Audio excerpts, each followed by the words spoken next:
আল কোরআনকে ভালোবেসে প্রাণ দিয়েছিল যারা, আজকে দেখো সামনে এসে রক্ত মাখা শহীদ। আউযু বিল্লাহি মিনাশ শাইতানির রাজিম। বিসমিল্লাহির রহমানির রহিম। শহীদি কাফেলা এদেশের মানুষের আস্থা এবং ভালোবাসা ও বিশ্বাসের জীবন্ত উপমা। সীমান্তের অতন্ত্র প্রহরী 234 জন শহীদের রক্তস্নাত বিপ্লবী কাফেলা বাংলাদেশ ইসলামী ছাত্র শিবির গাজীপুর জেলার সম্মানিত সাথী ভাইদেরকে নিয়ে আয়োজিত আজকের উপস্থিত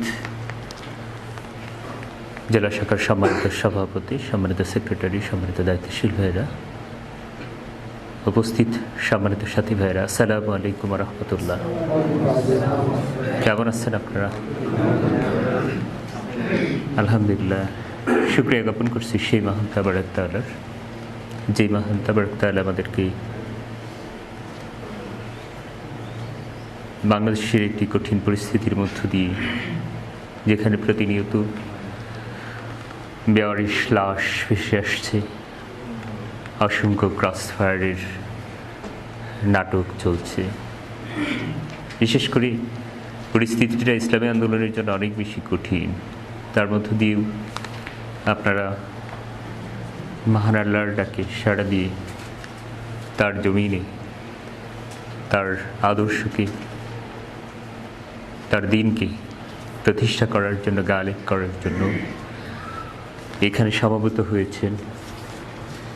যেই সুযোগটি মহান তাবারক তাআলা আমাদেরকে করে দিয়েছেন, সেজন্য সেই মহান তাবারক তাআলার নিকট শুকরিয়া জ্ঞাপন করছি, আলহামদুলিল্লাহ।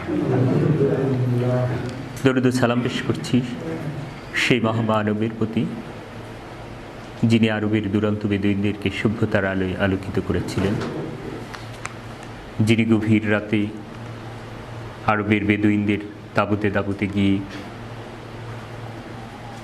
তাদেরকে ইসলামের আলোয় উদ্ভাসিত করে একটি সভ্য জাতি হিসেবে গড়ে তুলেছিলেন, যারা শুধুমাত্র নিজেদের জাত্যাভিমানী বংশীয় মর্যাদা রক্ষার জন্য একটি উটকে প্রহার করার কারণেই যারা 40 বছর যুদ্ধ করেছে। ঠিক এই জাত্যাভিমানী জাতিকে, এই মরুর যারা প্রকৃতির সাথে লড়াই করে বেঁচে থাকত, এই অসভ্য বর্বরদেরকে একটি আদর্শ, একটি আনুগত্যের চরম পরাকাষ্ঠা প্রদর্শনের জায়গায় নিয়ে এসেছিলেন, যারা শুধুমাত্র রাসূল করিম সাল্লাল্লাহু আলাইহি ওয়াসাল্লামের একটি আহ্বানে সাড়া দিয়ে তারা তাদের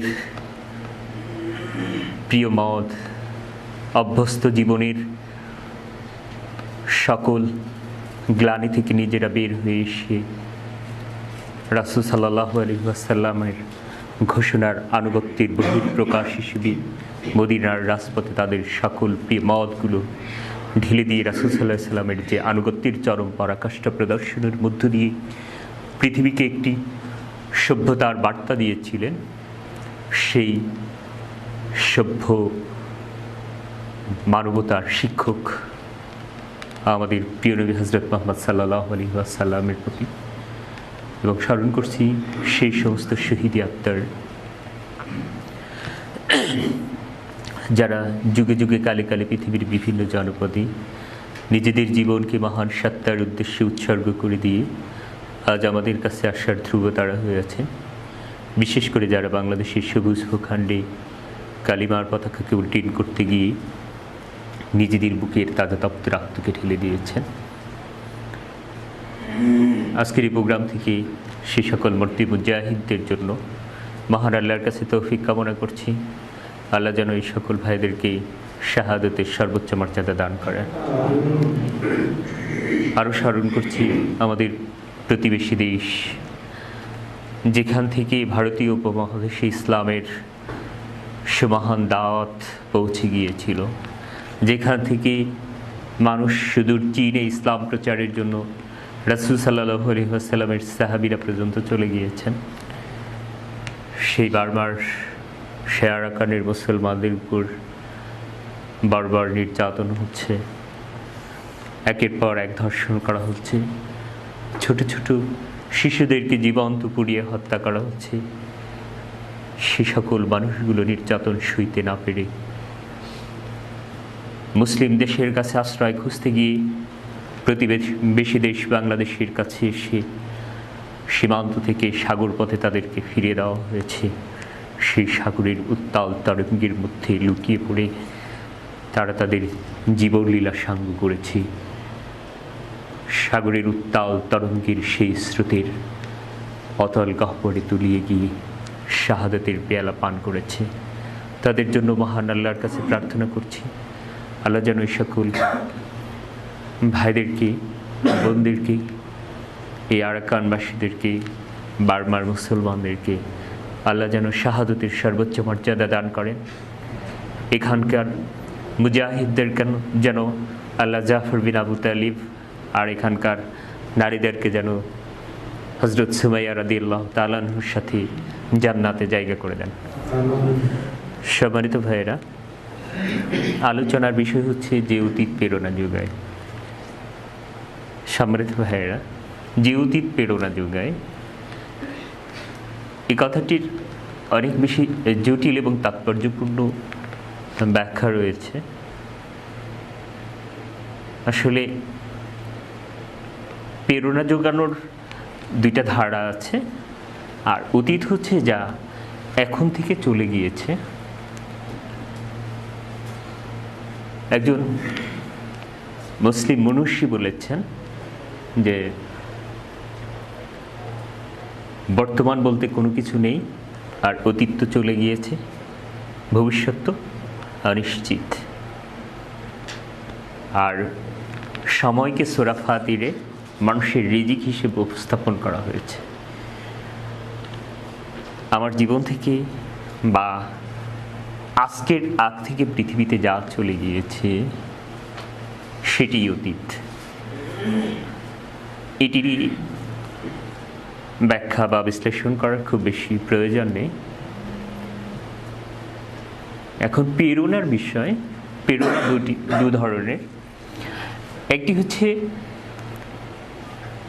ডানপন্থী আদর্শিক ইসলামী মূল্যবোধে বিশ্বাসী মানুষের প্রেরণা কি হতে পারে, আর বামপন্থী মানুষের প্রেরণা কি হতে পারে।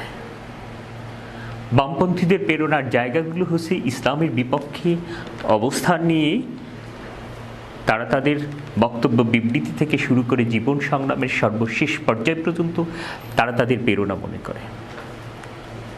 আর ইসলামের প্রেরণা হচ্ছে কোরআন, হাদিস, সকল নবীদের জীবনী,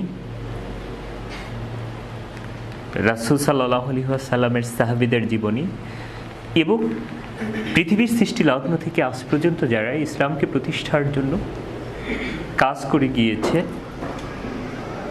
সেটি যদি কোনো ইসলামী মূল্যবোধকে আলোড়িত করে, যদি ইসলামী মূল্যবোধকে ছুঁয়ে যায়, যদি ইসলামের আদর্শিক সৌন্দর্যকে বিকশিত করে, ইসলামের আদর্শিক সৌন্দর্যকে আরও বেশি আলোকিত করে, ইসলামের আদর্শিক সৌন্দর্যকে মানুষের কাছে প্রস্ফুটিত করে, সেটি হচ্ছে আমাদের প্রেরণার, ইসলামী আন্দোলনের কর্মীদের প্রেরণার।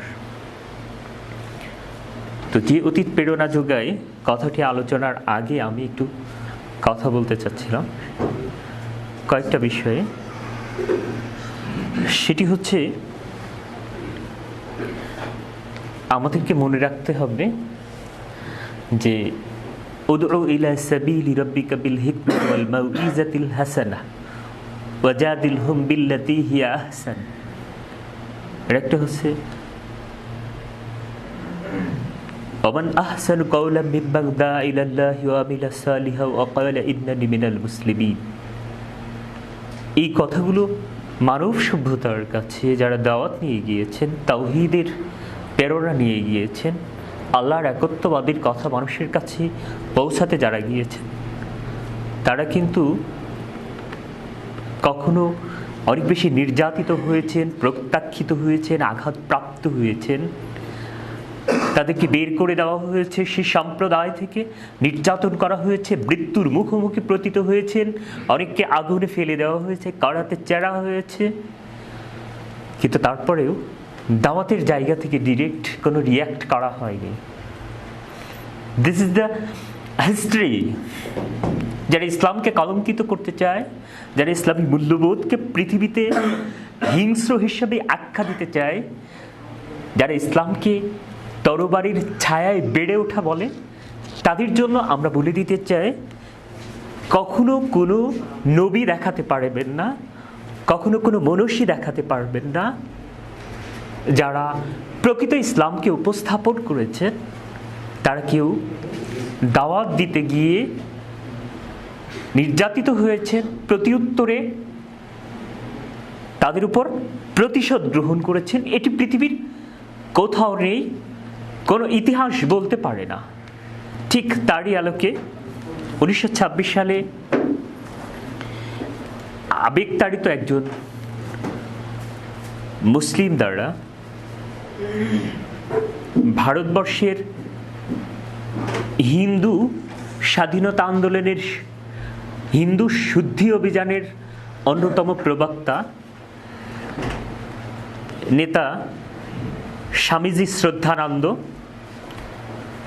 নিহত হওয়ার পর মহাত্মা গান্ধী বলেছিলেন যে ইসলাম এমন একটি পরিবেশে জন্মলাভ করেছে, বেড়ে উঠেছে, যার সকল সিদ্ধান্ত তরবারি দেওয়া হতো এবং এখন পর্যন্ত তা দেওয়া হচ্ছে। এটি বলে মূলত ইসলামকে তিনি খাটো করার চেষ্টা করেছেন। কিন্তু বাস্তব কথা হচ্ছে, ইসলামের আদর্শিক সৌন্দর্য দিয়ে ইসলাম পৃথিবীতে প্রতিষ্ঠিত হয়েছে, ইসলামের আদর্শিক সৌন্দর্য দিয়ে ইসলাম পৃথিবীতে বিকশিত হয়েছে। এবং এটি অনেক বেশি গবেষণার পর পৃথিবীতে সবচেয়ে শান্তির ধর্ম হচ্ছে ইসলাম। সেলমন এ ধাতু থেকে উৎপত্ত একটি শব্দ, মিজানে এটিকে বলা হয়েছে শান্তি।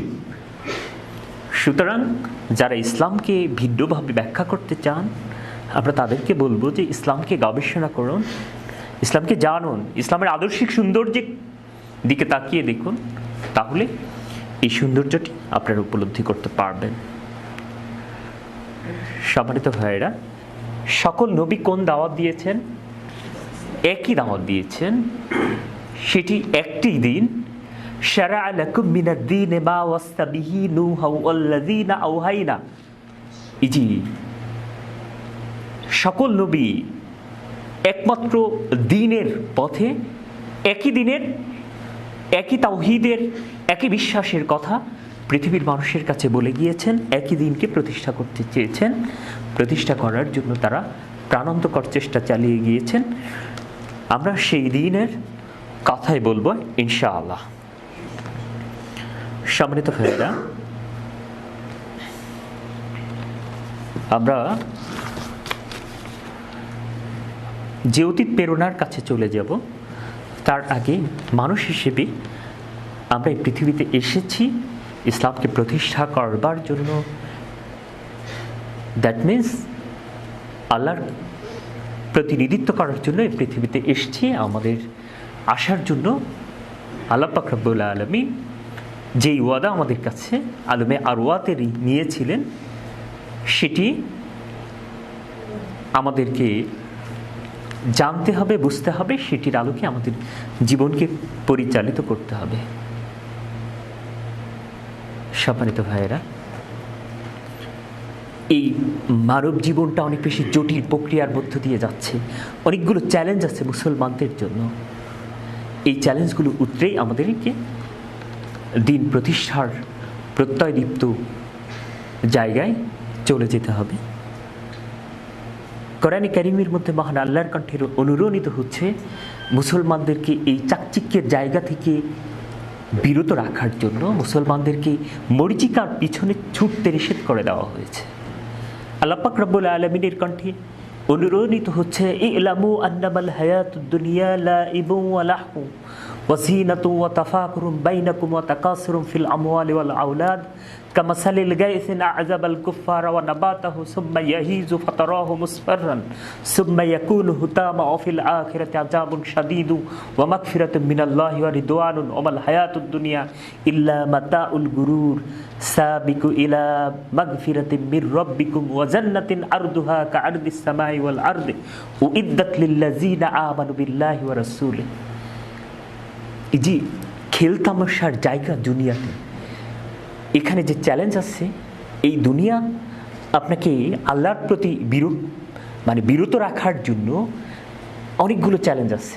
স্পেসিফিকভাবে আল্লাহ পাক রব্বুল আলামিন কোরআনে কারীমের মধ্যে বলে দিচ্ছেন, যুয়িনা লিন-নাসি হুব্বুশ শাহাওয়াতি মিনান নিসাই ওয়াল বানিনা ওয়াল কানাতিরিল মুকান্তারাতি মিনাজ যাহবি ওয়াল ফিদ্দাতি ওয়াল খাইলিল মুসাওয়ামাতি ওয়াল আনআম ওয়াল হারসি যালিকা মাতাউল হায়াতুদ দুনিয়া।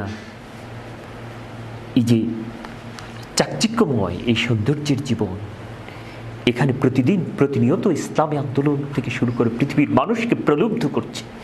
এই প্রলুব্ধের জায়গা থেকে আমাদেরকে বের হয়ে আসতে হবে। বের হয়ে আসার জন্য আপনাকে কোরআন পড়তে হবে, আপনাকে হাদিস পড়তে হবে। আপনার সব কিছুর মানদণ্ড হবে কোরআন এবং হাদিস। আপনাকে অবশ্যই মনে রাখতে হবে, মৌলিক কিতাব, মৌলিক গ্রন্থ থেকে আপনাকে জ্ঞান অর্জন করতে হবে। এই জ্ঞান যেন আপনাকে প্রলুব্ধ না করে, এই জ্ঞান যেন আপনাকে বিভ্রান্ত না করে। চারিদিকে অসংখ্য সাহিত্য রচনা হচ্ছে, অসংখ্য যুক্তি হচ্ছে, অসংখ্য তর্ক হচ্ছে, ইসলামকে বিতর্কিত করে ফেলা হচ্ছে, ইসলামকে যার মতো ইচ্ছা শেষে বিশ্লেষণ করছে। এটির জন্য আমি আপনাদের কাছে অনুরোধ করব, আপনাকে এতগুলো তাফসীর পড়তে হবে, এতগুলো জ্ঞান অর্জন করতে হবে। কেন? আপনি ইসলামী আন্দোলনের কর্মী, ইসলামী আন্দোলনের শপথের জনশক্তি। সুতরাং আপনার কাছে মানুষের প্রত্যাশা অনেক বেশি। আপনি এই দেশ এবং জাতির জন্য একটি অনুপ্রেরণা হতে পারেন, এই সমাজের মানুষের জন্য আপনি অনুপ্রেরণা হতে পারেন, এই সমাজের ছাত্রদের জন্য আপনি অনুপ্রেরণা হতে পারেন। সুতরাং আপনাকে সেই পর্যায়ে জ্ঞান অর্জন করতে হবে, যে জ্ঞানটি এই দেশ এবং জাতির মানুষকে নির্ভুল জ্ঞান দিতে পারে। আপনি এই সমাজে পথ চলতে হলে আপনার জ্ঞান যেন আপনাকে প্রলুব্ধ না করে, এই বিষয়টি আপনাকে মাথায় রাখতে হবে। এর জন্য ন্যূনতম আপনাকে 20টা তাফসীর আপনাকে পড়তে হবে। এরপরে সাথে আপনাকে মাথায় রাখতে হবে, যদি সুযোগ থাকে, তাফসিরে রিসালায়ে নূর, এরপরে তাফহিমুল কোরআন, তাফসিরে ফি জিলালিল কোরআন, ইবনে কাসির, তাফসিরে আব্বাসি। এরপর স্পেনের একটি তাফসির আছে, যেটি পৃথিবীর শ্রেষ্ঠ একটি তাফসির, আমি নামটি ভুলে গিয়েছি। এরপরে আপনাকে হাদিসের সকল খণ্ডগুলো আপনাকে পড়তে, সিয়াসিত্তার সকল হাদিসগুলো আপনাকে পড়তে হবে, তাহলে নির্ভুল জ্ঞান অর্জন আপনাকে করা যাবে না।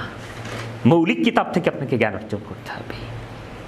এরপরে আর রাহিকুল মাকতুম, এরপরে যতগুলো সিরাত সাহিত্য আছে, সিরাতে সরওয়ারে আলম, এরপরে পয়গাম, এরপর অন্য বই যেগুলো আছে, এরপরে যদি সুযোগ থাকে মধ্যপ্রাচ্যের ইতিহাস, আরব জাতির ইতিহাস, এরপরে নবীদের সকল জীবনী আপনাদেরকে পড়তে হবে। সম্মানিত ভাইরা, আমরা চলে যাব সেই জায়গায় পৃথিবীর সৃষ্টি লগ্ন থেকে সত্য এবং মিথ্যার দ্বন্দ্ব সংঘাত চলে আসছে। শয়তান আমাদেরকে জান্নাতের মধ্যে প্রলুব্ধ করার চেষ্টা করেছে। এরপরে পৃথিবীতে আসার পরে বংশ পরম্পরায় আমাদের শত্রুতা করছে। সত্যকে সবসময় তারা নিভিয়ে দিতে চেয়েছে। তারই ধারাবাহিকতায় নূহ আলাইহিস সালাম, হযরত ঈসা আলাইহিস সালাম, হযরত মুসা আলাইহিস সালাম, হযরত ইয়াহিয়া আলাইহিস সালাম, হযরত ইয়াহিয়া আলাইহিস সালামকে একটি গাছের মধ্যে আশ্রয় গ্রহণ করেছে। তারপরেও সেই সত্য প্রতিষ্ঠা করার জন্য নেতৃত্ব দেওয়ার অপরাধে, তাওহীদের বাণী মানুষের কাছে প্রচার করার অপরাধে তাকে জীবন্ত চিরে হত্যা করা হয়েছে। রাসূল সাল্লাল্লাহু আলাইহি ওয়াসাল্লাম একদিন বসে আছেন, বলছেন এমন একটি সময় আসবে শেষ জামানার মানুষের জন্য যে তারা যদি কোনো শাসকের কথা শুনে তাহলে তারা গুমরাহী হয়ে যাবে, পথভ্রষ্ট হয়ে যাবে, আর যদি শাসকের কথা না মানে তাহলে তাদেরকে হত্যা করা হবে, নির্যাতন করা হবে, জুলুম করা হবে। তখন সাহাবীরা বলছেন ইয়া রাসূলুল্লাহ, তখন কি করবে তারা? কাইফা নাসনাউ ইয়া রাসূলুল্লাহ? রাসূল সাল্লাল্লাহু আলাইহি ওয়াসাল্লাম বলছেন কামা সানা ঈসা ইবনে মারইয়াম আলাইহিস সালাম হুম কুতিলু বিল মিনশার ওয়া নুসিবু আলা শানকে মাউতু ফি তাআতি আলাল্লাহ। তার প্রতি যে বিশ্বাস স্থাপন করেছিল এর জন্য পূর্বের নবীরা পর্যন্ত জীবন দিয়েছেন, তাদের শরীর থেকে মাংসকে লোহার চিরুনি দিয়ে আস্তে ফেলা হয়েছে, তবুও তাদেরকে এই সত্যের পথ থেকে বিচ্যুত করা যায়নি। তারা ঈসা ইবনে মারইয়ামের অনুসারীদের মতো যদি হয় তাহলে তারা মুক্তি লাভ করবে, তাহলে তারা তাদের জন্য জান্নাত অবধারিত। সম্মানিত ভাইয়েরা, রাসূল সাল্লাল্লাহু আলাইহি ওয়াসাল্লাম যখন মক্কা ইসলাম প্রচার করেছেন, তাকে শিয়াবে আবু তালেবের মধ্যে 3 বছর বন্দী রাখা হয়েছে। বিভিন্ন সময় নামাজ পড়তে গিয়ে তার উপরে নারী ভুড়ি চাপিয়ে দেওয়া হয়েছে। নিশ্চিত তাকে হত্যা করতে চাওয়া হয়েছে। দারুণ নদওয়ার বৈঠক থেকে সিদ্ধান্ত গ্রহণ করে এই পৃথিবী থেকে রাসূল সাল্লাল্লাহু আলাইহি ওয়াসাল্লামকে চিরতরে বিদায় করে দেওয়ার জন্য ষড়যন্ত্র করা হয়েছে, চক্রান্ত করা হয়েছে, সিদ্ধান্ত গ্রহণ করা হয়েছে যেন এটির বিপক্ষে কেউ কোনো কথা না বলতে পারে। প্রত্যেক গোত্র থেকে একজন করে যুবক নিয়ে ভয়ঙ্কর পরিকল্পনা করা হয়েছে। এরপরে তায়েফে রাসূল সাল্লাল্লাহু আলাইহি ওয়াসাল্লাম যখন গিয়েছেন ইসলামের প্রচারের জন্য, সেই বর্বর তায়েফবাসীগুলো রাসূল সাল্লাল্লাহু আলাইহি ওয়াসাল্লামকে পাথর মেরে একবারে প্রায় মৃত্যু নিশ্চিত করার উপক্রম হয়েছে। জিবরিল চলে এসছে যে ইয়া রাসূলুল্লাহ, আপনি যদি নির্দেশ দেন তাহলে এই তায়েফবাসীদেরকে পাহাড়ে চাপা দিয়ে এদেরকে ধ্বংস করে দেওয়া হবে। রাসূল সাল্লাল্লাহু আলাইহি ওয়াসাল্লাম দাওয়াতি কাজে গিয়েছেন। একটি কথা মনে রাখবেন যে যারা দাওয়াত দিচ্ছেন কোনো নবী প্রতিশোধ পরায়ণ হননি। উনি বলেছেন আমি যদি এদেরকে ধ্বংস করে দেওয়ার কথা বলি, এদেরকে যদি ধ্বংস করে দেওয়া হয় তাহলে ইসলামের দাওয়াত আমি কাদের কাছে পৌঁছাবো? কি মায়া, কি বিশ্বাস, কে ভালোবাসা মানব জাতির প্রতি, এই উম্মার প্রতি। সম্মানিত ভাইয়েরা,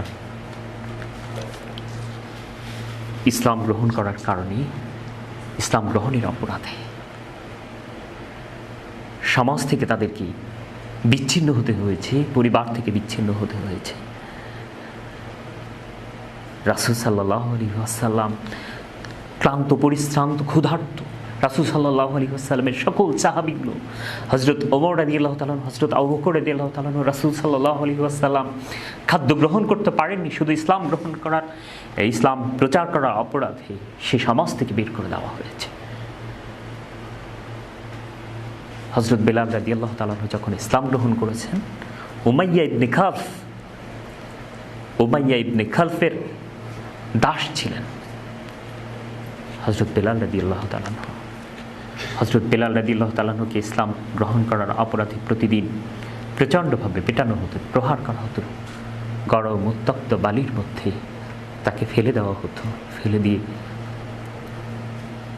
তার বুকের উপর জ্বলন্ত আঙ্গারের সেই পাথর চাপিয়ে দেওয়া হতো, যতক্ষণ পর্যন্ত রক্ত এবং মাংস গলে গলে সেই পাথরটি নিভে না যেত, ততক্ষণ পর্যন্ত হযরত বেলালকে উত্তপ্ত রৌদ্রের মধ্যে রেখে দেওয়া হতো। হযরত বেলাল রাদিয়াল্লাহু তাআলাকে যখন প্রহার করা হচ্ছে, প্রচণ্ডভাবে প্রহার করা হচ্ছে, নিঃশ্বাস প্রায় উষ্ণগত, পানি দেওয়া হচ্ছে না। বলা হচ্ছে, বেলাল তুমি কি ইসলাম থেকে ফিরে আসবে? হযরত বেলাল রাদিয়াল্লাহু তাআলা আনহু বলছেন, আমি তো সেই মহান সত্তার প্রতি বিশ্বাস স্থাপন করেছি, আমি সেই তাওহীদের প্রতি বিশ্বাস স্থাপন করেছি। যখন বেলাল রাদিয়াল্লাহু তাআলা আনহুর প্রাণ উষ্ঠাগত মুখের কাছে কান নিয়ে গিয়ে বেলাল রাদিয়াল্লাহু তাআলা আনহুর কাছে গিয়ে দেখছে, বেলাল রাদিয়াল্লাহু তাআলা আনহুর মুখ দিয়ে আহাদ আহাদ শব্দটি বের হচ্ছে। হযরত বেলাল রাদিয়াল্লাহু তাআলা আনহু প্রতিনিয়ত এরকম করে নির্যাতন করা হতো শুধু ইসলাম গ্রহণ করার কারণে। হযরত ওমর রাদিয়াল্লাহু তাআলা আনহু দরবারে এসে, রাসূল সাল্লাল্লাহু আলাইহি ওয়াসাল্লামের দরবারে এসে বেলাল রাদিয়াল্লাহু তাআলা আনহুকে বলছেন, হে বেলাল, তুমি তো তাদেরকে বললেই তো পারো যে আমি ইসলাম গ্রহণ করিনি, তাহলে তোমাকে তো নির্যাতন থেকে নিষ্কৃতি দেওয়া হয়। হযরত বেলাল রাদিয়াল্লাহু তাআলা আনহু ওমর রাদিয়াল্লাহু তাআলা আনহুকে লক্ষ্য করে বলছেন, হে ওমর, তুমি কি জানো, যখন আমাকে ওরা পেটাতে থাকে উত্তপ্ত মরুর বালির মধ্যে, যখন জ্বলন্ত আঙ্গার আমার বুকের উপর চাপা দেওয়া হয়, আমার নিঃশ্বাসগুলো উষ্ঠাগত থাকে, এরকম মুহূর্তে আমি আরশের দিকে যখন তাকিয়ে থাকি, আমার মৃত্যু নিশ্চিত প্রায়, ঠিক তখন আমি আমার নিঃশ্বাসের জান্নাতের সুঘ্রাণ শুনতে পাই, আর আমি মহান আল্লাহর সাথে দিদার করতে চাই, আমি আল্লাহকে দেখতে পাই, আমি জান্নাতকে দেখতে চাই, আমি সেই জান্নাতকে দেখতে পাই, আমাকে এই জান্নাত দেখা থেকে কি তুমি বঞ্চিত করতে চাও? শুধুমাত্র ইসলাম গ্রহণ করার কারণেই হযরত খাব্বাবদেরকে নির্যাতনের স্টিপ রোলার চালানো হয়েছে। হযরত সুমাইয়া রাদিয়াল্লাহু তাআলা আনহাকে দুই ঘোড়ার সাথে বেঁধে দিয়ে জীবন্ত একজন মানুষকে ঘোড়া চালিয়ে দেওয়া হয়েছে, চিরে গেছে, শাহাদত বরণ করেছে। এই মান বড় সম্পদ। হযরত মুসআব রাদিয়াল্লাহু তাআলা আনহুর অসংখ্য সম্পদ ছিল। হযরত মুসআব রাদিয়াল্লাহু তাআলা আনহুকে যখন ইসলামের সমাহান সৌন্দর্য তাকে আকর্ষণ করেছে, বিমোহিত করেছে, হযরত মুসআব রাদিয়াল্লাহু তাআলা আনহু এই ইসলামের সৌন্দর্যে উদ্বুদ্ধ হয়ে তিনি ইসলাম গ্রহণ করেছেন। তার পরিবার তাকে মেনে নেয়নি। এত আরবের সম্ভ্রান্ত বংশে যে মুসআব একটি পোশাক পরলে আর কোনোদিন পোশাক পরতো না, সেই পোশাকটি, যে সুগন্ধিটি ব্যবহার করতেন, সেটি হচ্ছে আরবের সবচেয়ে সম্ভ্রান্ত পরিবারের মানুষগুলো ব্যবহার করে। আরবের দ্বিতীয় কোনো ব্যক্তি মুসআব যে সুগন্ধি ব্যবহার করে, সেই সুগন্ধি আর দ্বিতীয় কোনো ব্যক্তি ব্যবহার করতে পারে না। এরকম একটি সম্ভ্রান্ত ধনী পরিবারের সন্তান মুসআব ইসলাম গ্রহণ করার অপরাধে তাকে বাড়ি থেকে বের করে দেওয়া হয়েছে। তিনি চলে গিয়েছেন রাসূল সাল্লাল্লাহু আলাইহি ওয়াসাল্লামের কাছে, এবং ইসলাম গ্রহণ করার পর উহুদ যুদ্ধে শাহাদত বরণ করেছেন। যুদ্ধ করতে করতে যখন শাহাদত বরণ করেছেন, হযরত হামজা রাদিয়াল্লাহু তাআলা আনহু শাহাদত বরণ করেছেন। তার লাশকে দাফন করার জন্য যে কাপড়ের প্রয়োজন, সেই কাপড়টি পর্যন্ত তার নেই। একটি কাপড়কে দ্বিখণ্ডিত করা হয়েছে। দ্বিখণ্ডিত করার পর ইসকির নামক ঘাস দিয়ে ঢেকে দিয়ে তাকে দাফন করা হচ্ছে। রাসূল সাল্লাল্লাহু আলাইহি ওয়াসাল্লাম হযরত মুসআব রাদিয়াল্লাহু তাআলা আনহুর কবরের কাছে এসে, লাশের কাছে এসে দাঁড়িয়ে চোখের পানি ছেড়ে দিয়ে রাসূল সাল্লাল্লাহু আলাইহি ওয়াসাল্লাম বলছেন, ইয়া মুসআব, তুমি কি সেই মুসআব যে একবার কোনো পোশাক পরলে সেই পোশাকটি আর কোনোদিন ব্যবহার করতো না, যেই সুগন্ধি একবার ব্যবহার করলে আর কেউ কোনোদিন ব্যবহার করতো না, যে সুগন্ধিটি? আমি এমন নবী যা তুমি ইসলামের পথে শাহাদত বরণ করেছ, তোমার লাশকে যে জানাজা দেওয়া হবে, দাফন করা হবে, সেই দাফনের কাপড়টুকু পর্যন্ত আমি তোমাকে দিতে পারছি না মুসাব। এটি হচ্ছে ইসলামকে অনেক বেশি অনুপ্রাণিত করেছে, এই সৌন্দর্যগুলো। সম্মানিত ভাইয়েরা, কাদিসিয়ার যুদ্ধ, এটির নেতৃত্বে ছিলেন হযরত খালিদ বিন ওয়ালিদ রাদিয়াল্লাহু তাআলা। এখানে কাকা বিন আমর থেকে শুরু করে অনেক সাহাবী এই যুদ্ধ অংশগ্রহণ করেছেন। এটি এমন একটি যুদ্ধ, যে যুদ্ধে মুসলমানদের চরম বিপর্যয়ের মুখোমুখি। মক্কা এবং মদিনায় ঘোষণা করা হয়েছে, তোমরা কে কোথায় আছো? কাদেসিয়ার প্রান্তরে মুসলমানদের বিপর্যয় শুরু হয়েছে, তোমরা চলে আসো। খলিফা ওমরের পক্ষ থেকে ঘোষণা করা হয়েছে, তোমরা চলে আসো। কাদেসিয়ার যুদ্ধ চলছে। কবি খানসার চারটি সন্তান কাদেসিয়ার যুদ্ধে গিয়েছে। কবি খানসা প্রতীক্ষা করছেন কাদেসিয়ার যুদ্ধে। কাদেসিয়ার যুদ্ধ থেকে তার সন্তানরা বিজয়ী বেশে ফিরবে। সকাল গড়িয়ে দুপুর, দুপুর গড়িয়ে বিকেল, সন্ধ্যা গধূলি বেলা। সন্তান আসেন, রাত চলে যায়, আবার সকাল গড়িয়ে দুপুর গড়িয়ে বিকেল, সন্ধ্যা গধূলি বেলায় দূরে কার আহ্বান শোনা যায়, শব্দ শোনা যায়, কারা যেন আসছে। কবি খানসা প্রতীক্ষা করছেন, এটি মনে হয় আমার সন্তানরা ফিরছে বিজয়ের বেশে। যুদ্ধ থেকে সন্তান আসছে এই প্রতীক্ষায় মা। হঠাৎ নিস্তব্ধ, চারটি লাশ কবি খানসার দুয়ারে এসে পড়ল। কবি খানসার চোখের পানি ধরে রাখতে পারেননি। আকাশের দিকে তাকিয়ে সেই মহান সত্তাকে বলছেন, ইয়া আল্লাহ, আমি তো যুদ্ধের ভয়াবহতায় কবে হারিয়েছি সেই আমার স্বামীকে, এই বুকের ধনকে, চারটি সন্তানকে নিয়ে আমি বেঁচেছিলাম। আজ কাদেসিয়ার যুদ্ধে আমার চারটি সন্তান শাহাদাত বরণ করেছে, তবুও আমি খুশি। তুমি যদি তাদেরকে শহীদ হিসেবে কবুল করে নাও। ইয়া আল্লাহ, সকল প্রশংসা তোমার, আমি একজন শহীদের মা হতে পেরেছি। কবি খানসা তো সেই কবি যার কবিতাগুলো কাবা শরীফের ঝোলানো থাকতো সাবা মোয়াল্লাকায়, যে কবির নামের অর্থ হচ্ছে নীলগাভী। এরকম ইসলামকে প্রতিষ্ঠা করার জন্য একের পর এক পরিবারগুলো থেকে শাহাদাত বরণ করেছে, জীবন দিয়েছে। সম্মানিত ভাইয়েরা, স্পেনের বিজয় হয়েছে আপনারা জানেন 711 খ্রিস্টাব্দের তারিক বিন জিহাদ জয় করেছেন।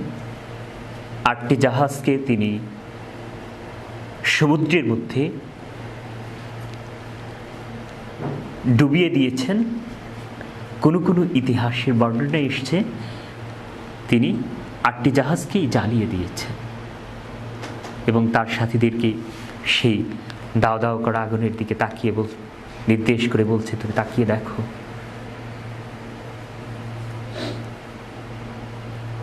তোমরা তাকিয়ে দেখো, এখান থেকে আমাদের ফিরে যাওয়ার কোনো জায়গা নেই। প্রিয় ভাইরা, তিনি সেদিন বলেছিলেন, আমাদের জন্য সামনে মৃত্যু অপেক্ষা করছে, পিছনে উত্তাল সমুদ্রের মধ্যে মোড়ে আমাদের জন্য মৃত্যু অপেক্ষা করছে। সামনের দিকে যে মৃত্যুটা অপেক্ষা করছে সেটি শাহাদতের মৃত্যু এবং সম্মানিত মৃত্যু। সেদিন তারিক বিন জিহাদের কথায় অনুপ্রাণিত হয়ে সেই মানুষগুলো স্পেনের নির্যাতিত, নিপীড়িত, ভোগানাঙা মানুষের পাশে দাঁড়িয়ে সে জেহাদ করে ইসলামের বিজয় পতাকা উড্ডীন করেছিলেন তারিক বিন জিহাদ। একদিকে তারিক বিন জিহাদ, আর একদিকে মুসা ইবনে নুসাইর ইসলামের বিজয় পতাকা উড্ডীন করেছিলেন পশ্চিম ইউরোপ থেকে শুরু করে ইস্তাম্বুল হয়ে দামেস্কে বিজয় পতাকা থামার কথা ছিল, কিন্তু সেই পতাকাটি আর উড্ডীন হয়নি, দামেস্কে আর ফিরে আসেনি। আমার বাবা আমাকে বলেছিলেন, তুমি কি জানো মোহাম্মদ বিন কাসিমের গল্প তুমি হয়তো বলো, হয়তো মোহাম্মদ বিন কাসিম তোমার কাছে অনেক বেশি অনুপ্রেরণার। মোহাম্মদ বিন কাসিমের বিজয়ের ইতিহাস তুমি হয়তো জানো, তারিক বিন জিহাদের সেই স্পেন বিজয়ের ইতিহাস তুমি জানো, মুসা ইবনে নুসাইর আফ্রিকা বিজয়ের সেই ইতিহাস তুমি হয়তো জানো, আব্দুর রহমান বিন মৌসার বিজয়ের ইতিহাস তুমি হয়তো জানো, কুতাইবা ইবনে মুসলিমের বিজয়ের ইতিহাস তুমি জানো, কিন্তু এই সকল মানুষের জীবনের ইতিহাস সর্বশেষ পরিণতি কি হয়েছিল তুমি কি জানো? সেদিন আমি আমার বাবাকে কোনো উত্তর দিতে পারিনি, কারণ এই ইতিহাসগুলো আমার জানা ছিল না। কিন্তু ইতিহাস যখন পড়তে গিয়েছি তখন দেখেছি তারিক বিন জিহাদকে কারাগারের অন্ধকার প্রকোষ্ঠে ধুকে ধুকে মৃত্যুবরণ করতে শুধুমাত্র শাসকদের খেয়ালিপনায়, শাসকদের শক্তিমত্তার উদ্ধত আচরণের কারণে মুসলিম উম্মার এই বিজয়ী বীরদেরকে একের পর এক মুসলিম উম্মার এই বীররা হারিয়ে গেছে ইতিহাসের পাতা থেকে, এভাবেই নীরবে নিভৃতে ঝরে পড়েছে। মুসা ইবনে নুসাইর, তার উপর যে কর আরোপ করা হয়েছিল সেই কর পরিশোধ করতে করতে, ভিক্ষা করতে করতে কোনো এক বয়সের ভারে নুয়ে পড়া এই মানুষটি কোনো এক বাড়ির পাশে ভিক্ষা করতে করতে মৃত্যুবরণ করেছে। মোহাম্মদ বিন কাসিম ভারতীয় উপমহাদেশে মাত্র 10,000 সৈন্য নিয়ে ইসলাম প্রতিষ্ঠার জন্য যখন এসেছিলেন, উনি এই অঞ্চলে এমন বিজয় পতাকা উড্ডীন করেছিলেন, 1,20,000 সৈন্য তার অধীনে যুদ্ধ করছিল।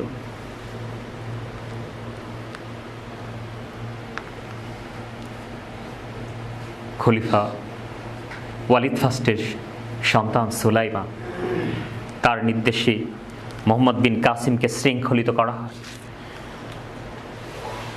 মোহাম্মদ বিন কাসিম কোনো কথা না বলেই নির্দ্বিধায় চলে আসছেন। তার সঙ্গী সাথীরা মোহাম্মদ বিন কাসিমকে বলেছিলেন,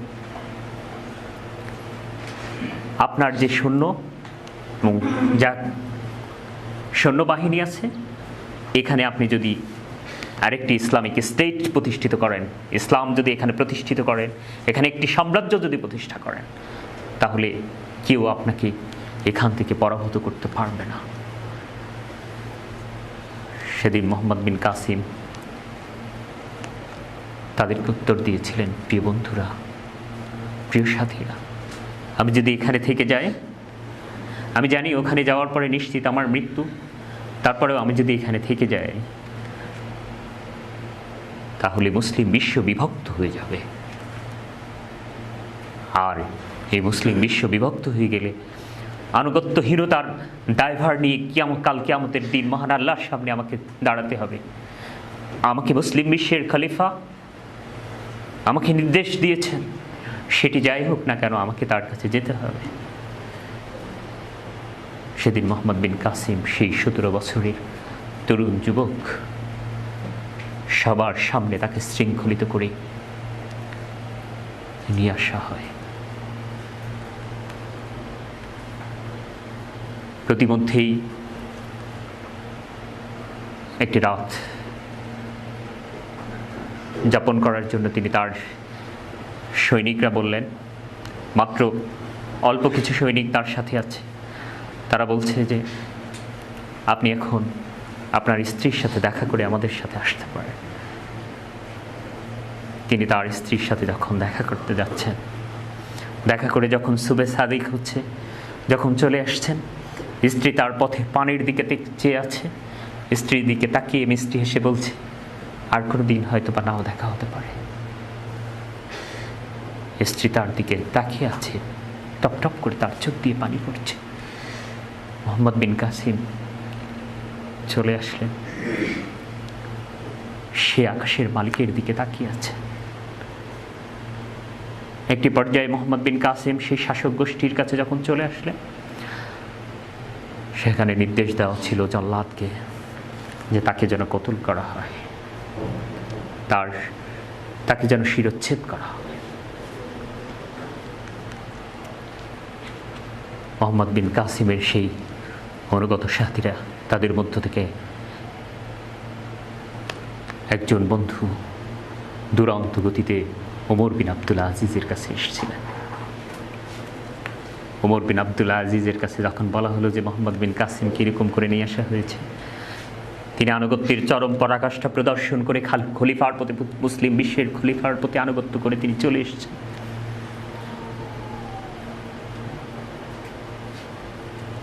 ওমর বিন আবদুল আজিজ খলিফা সুলাইমানকে যখন বললেন, তুমি আল্লাহর কাছে কি জবাব দিবে? তখন বলা হচ্ছে যে ষড়যন্ত্র এখানেও চলে এসেছে। তিনি যখন বোঝালেন যে তোমার প্রতি যে আনুগত্য সে দেখিয়েছে, এটি অবশ্যই সে মুসলিম বিশ্বের জন্য করেছে, সুতরাং তাকে হত্যা করাটা উচিত হবে না। তখন খলিফা সুলাইমান চারিদিকে পায়চারি করছেন আর বলছেন যে হাতের তীর তো ছুড়ে দিয়েছি। বলছে কি ছুড়ে দিয়েছে? বলছে আমি তো তার নামে মৃত্যু পরোয়ানা লিখে দিয়েছি। তখন তার সাথী বলছে, মোহাম্মদ বিন কাসিমের একজন সাথী বলছে যে আপনি দ্রুত এই মৃত্যুকে রহিত করার জন্য আদেশ দিন, আমি সেখানে যাচ্ছি। সে আদেশটি যখন যাওয়া হয়, ইতিহাসের নির্মম এই সত্যটি আমরা প্রত্যক্ষ করলাম। যখন আদেশটি নিয়ে যাওয়া হয়, ঠিক তার কিছুক্ষণ আগেই মোহাম্মদ বিন কাসিমকে তার শিরচ্ছেদ করা হয়। জল্লাদের হাতে যখন এই নির্দেশটি পৌঁছে, জল্লাদ চোখের অশ্রু ছেড়ে দিয়ে বলছে, একটু আগেই তো কি শিরচ্ছেদ করা হয়েছে। সম্মানিত ভাইয়েরা, আমরা যারা ইসলামে আন্দোলন করছি, অবশ্যই এটি অনুপ্রেরণার। মুসলিম বিশ্বকে দ্বিধাবিভক্ত করতে চাননি, নিশ্চিত মৃত্যুকে জেনে আনুগত্যের চরম পরাকাষ্ঠা প্রদর্শনের মধ্য দিয়ে নিজের জীবনকে উৎসর্গ করে দিয়ে পৃথিবীর মানুষের কাছে দেখিয়ে গিয়েছেন মুসলিম বিশ্বের জন্য, ইসলামের জন্য, আনুগত্যের জন্য তার জীবনকে কিভাবে বিসর্জন দিতে হয়েছে। সম্মানিত ভাইয়েরা, হযরত আব্দুল্লাহ ইবনে জুবাইর রাদিয়াল্লাহু তাআলা আনহুর ইতিহাস আপনারা জানেন। হযরত আব্দুল্লাহ ইবনে জুবাইর রাদিয়াল্লাহু তাআলা আনহু সত্যের পক্ষে অবস্থান নিয়ে যুদ্ধ করার পর তার লাশকে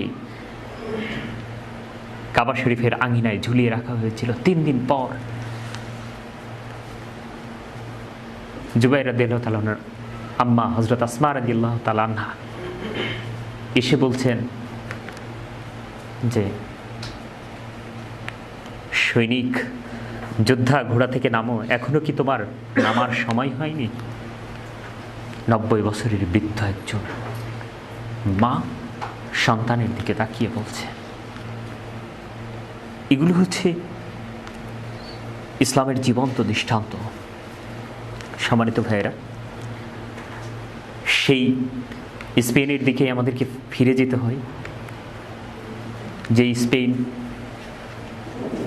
711 খ্রিস্টাব্দে মুসলমানরা জয় করেছিল। 1492 খ্রিস্টাব্দে সেই স্পেনের পতন ঘটে। সেখানকার মানুষগুলোকে খ্রিস্টান করা হয়, হত্যা করা হয়, পুড়িয়ে হত্যা করা হয়, সাগরে তারা ঝাঁপ দেয়। ইভেন যে জাহাজগুলোতে তারা যাত্রা করেছিল সেই জাহাজগুলোকে পুড়িয়ে দেওয়া হয়েছিল এবং সেই ছোট ছোট শিশুদেরকে বলেছিল, এগুলো মা মেরির সন্তান, তোমরা তাদেরকে দিয়ে যাও।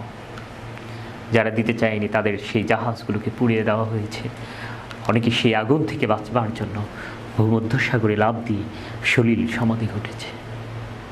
সম্মানিত ভাইয়েরা, অসংখ্য মানুষ হিজরত করেছে, বাঁচার চেষ্টা করেছে, বন জঙ্গলে গিয়ে লুকিয়ে গিয়ে কখনো কখনো গোলাম বা দাসত্বের জীবন বেছে নিয়েছে। আজও মেক্সিকোর মানুষ, মেক্সিকো অঞ্চল থেকে শুরু করে পৃথিবীর বিভিন্ন অঞ্চলে সেই খ্রিস্টান মানুষদের মধ্যে খুঁজে পাওয়া যায় আরবীয় মানুষের মুখাবয়ব।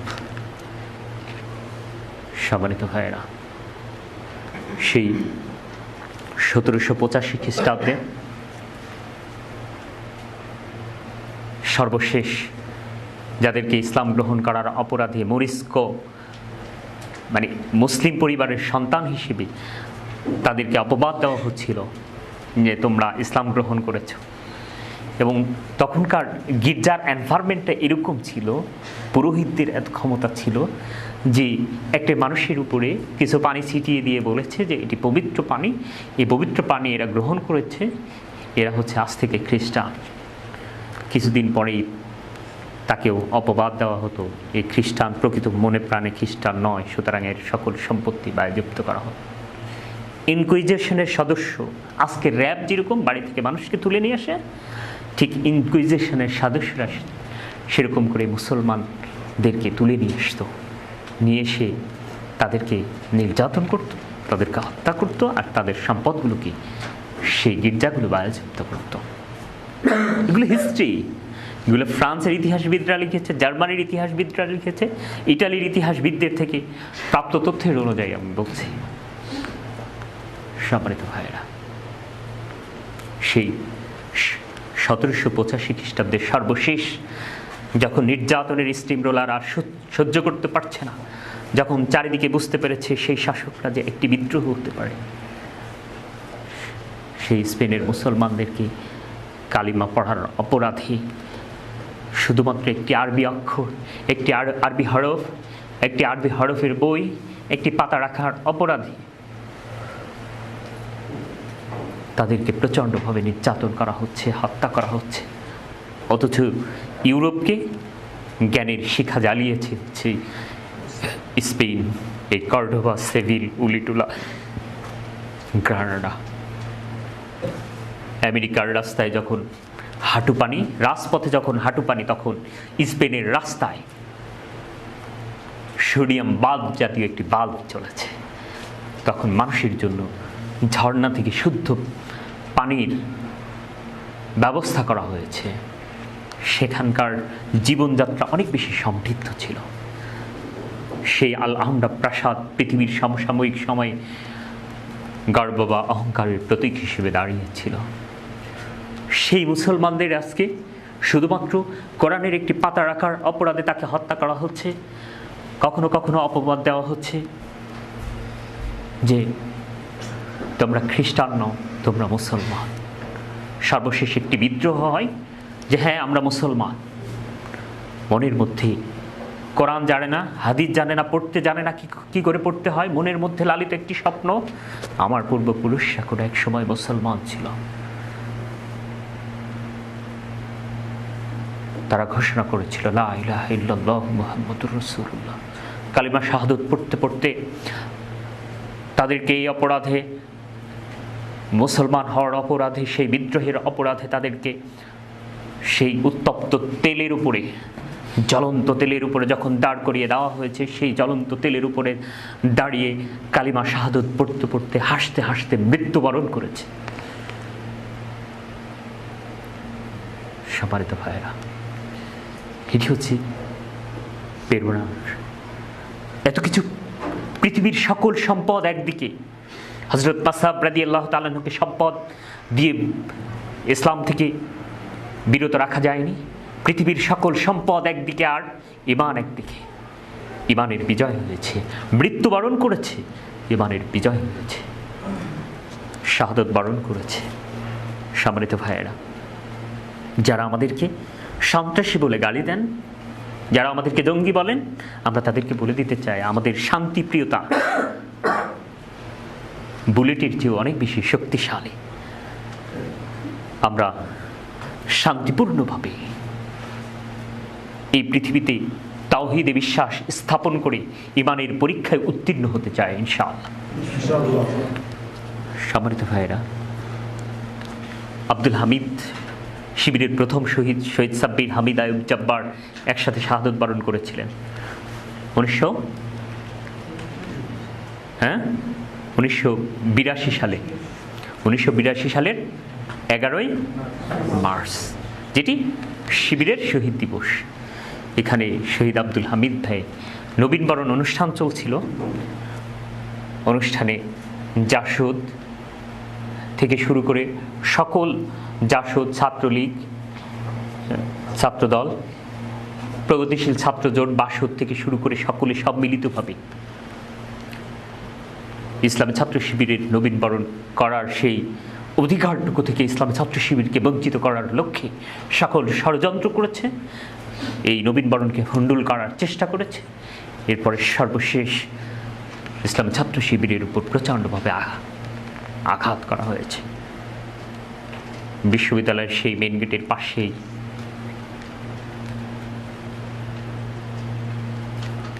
যে ক্যান্টিনটি ছিল, সেই ক্যান্টিনের মধ্যে শহীদ হামিদ ভাই যখন আশ্রয় গ্রহণ করেছে, হামিদ ভাইকে বলা হচ্ছে একটি ইটের উপর মাথা রেখে আরেকটি ইট দিয়ে ধরে রেখে বলা হচ্ছে যে তুমি যদি ইসলামী ছাত্র শিবির করা ছেড়ে দাও তাহলে তোমাকে এখান থেকে ছেড়ে দেওয়া হবে। শহীদ আব্দুল হামিদ ভাই সেদিন বলেছিলেন, আমি যে সত্যির সন্ধান পেয়েছি, আমি যে বিশ্বাস হৃদয়ে লালন করছি, আমি যে কালিমার সন্ধানে আমি যে বিশ্বাস নিয়ে বেড়ে উঠেছি, সেই বিশ্বাসকে আমি পরিত্যাগ করতে পারবো না। এরপরে তাকে বলা হচ্ছে, তুমি কি জানো এটির পরিণতি? বলছে, আমি জানি। আমাকে একটি ইটের উপর মাথা রেখে আরেকটি ইট দিয়ে যখন থেতলে দেওয়া হবে, আমার মাথার মগজগুলো যখন বের হয়ে যাবে, গলে পড়বে, কোনো একটি সময় যখন বৃষ্টি হবে, এই মগজগুলো ঘাসের সাথে মিশে মিশে, পানির সাথে মিশে মিশে পুরো বিশ্ববিদ্যালয়ের আঙিনা চত্বরগুলোকে সজীব করবে। সবগুলো ঘাসের সাথে আমি জীবন্ত হয়ে থাকবো। যেদিন রাজশাহী বিশ্ববিদ্যালয়ে নারায়ে তাকবীর স্লোগান উচ্চকিত হবে, সেই ঘাসের সাথে মিশে থেকে আমি নারায়ে তাকবীর স্লোগানের জবাব দিব ইনশাআল্লাহ। সেই মতিহারের সবুজ চত্বর এখনো শহীদ আব্দুল হামিদ ভাইয়ের স্মৃতি বিজড়িত। ইসলামী আন্দোলনের সেই সবুজ মতিহারের চারণ ক্ষেত্র এখনো ইসলামী আন্দোলনের জন্য কথা বলে। সেদিন শহীদ আব্দুল হামিদ ভাইকে হত্যা করা হয়েছিল, কিন্তু তবু ইসলামী আন্দোলন থেকে তাকে নিশ্চিত করা যায়নি। প্রিয় ভাইয়েরা, আজও আমার কাছে সেই কান্নার আওয়াজগুলো ভেসে আসে। যখন শুনি হবিবুর রহমান হল থেকে, সে আওয়াজটি যেন ভেসে আসছে। হবিবুর রহমান হলে আমাদের প্রিয় ভাই রুহুলকে এক হাত কেটে দেওয়া হচ্ছে, এক হাতের আঙ্গুলগুলো কেটে দেওয়া হচ্ছে,